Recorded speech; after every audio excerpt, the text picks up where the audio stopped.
We're a little late to the game with this one. It got delayed due to E3 and some other things, but here's our first impressions review of Layers of Fear 2, written and narrated by Jamy Catalyst.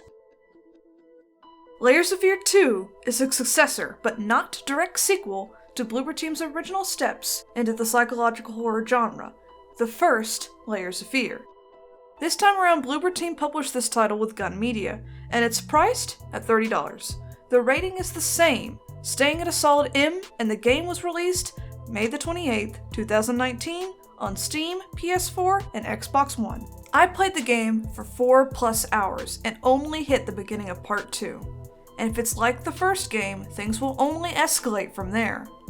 Although so far the game isn't as scary to me as the first one. I think it's because there are far more moments of calm, which seem to take away from the momentum and buildup of the horror.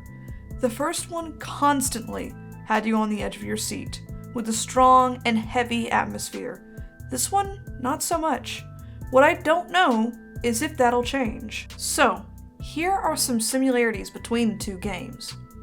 They are both psychological horror games that put you into the unstable mind of an artist that goes to extremes. With no explanation, you are dropped into an unfamiliar environment where you slowly discover and put clues together to figure out who you are, what happened, and what's going to happen. In both games, the player and the player character are clueless about everything going on around them, and this sets the tone and atmosphere of the game. There's nothing more terrifying than the unknown.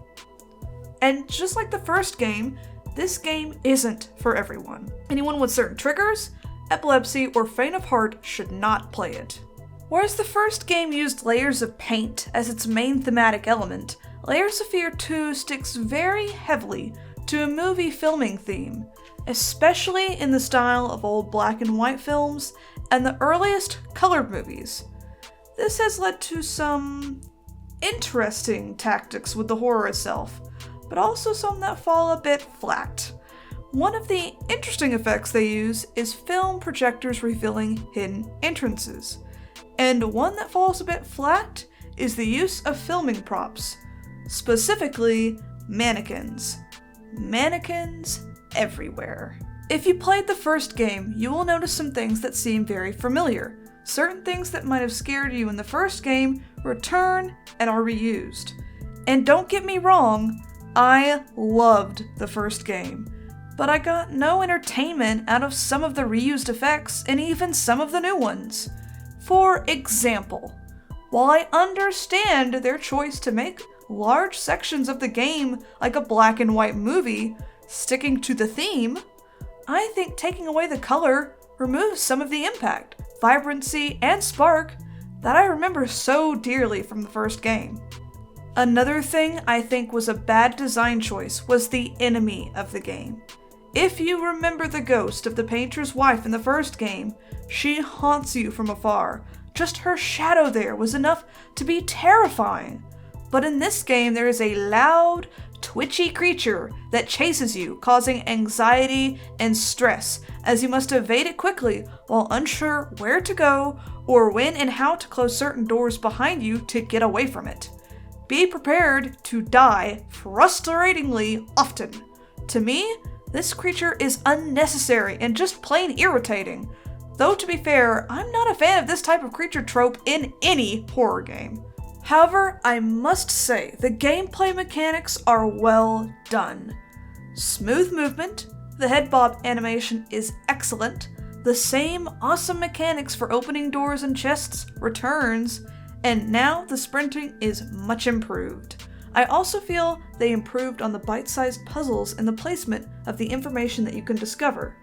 I also like that they've added collectibles that have personal meaning to the player character. I found the story interesting.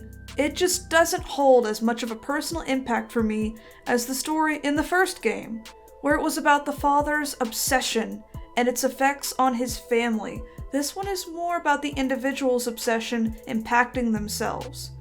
In my opinion, Bloober Team has always done an excellent job with psychological horror, as they've mastered the art of the psychological part of horror. in writing and in technique. They concentrate on one of the most terrifying concepts: not being able to trust your own mind. Was it real, or wasn't it?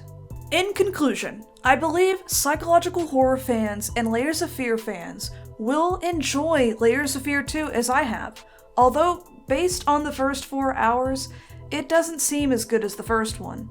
More beautiful, yes. Better sound effects, yes. Better controls, yes. But the chase scenarios, the black and white segments, and the reused effects take away some of the sharpness and quality of the game. With that said, we all know most sequels are not as good as the original, and I think this game is still worth playing if you enjoy the genre and want more. Thanks so much for watching. Don't forget to like, sub, and hit that notification bell, and then check out some of these other videos. Find the link to our Discord server and other important stuff in the description below. Rotated.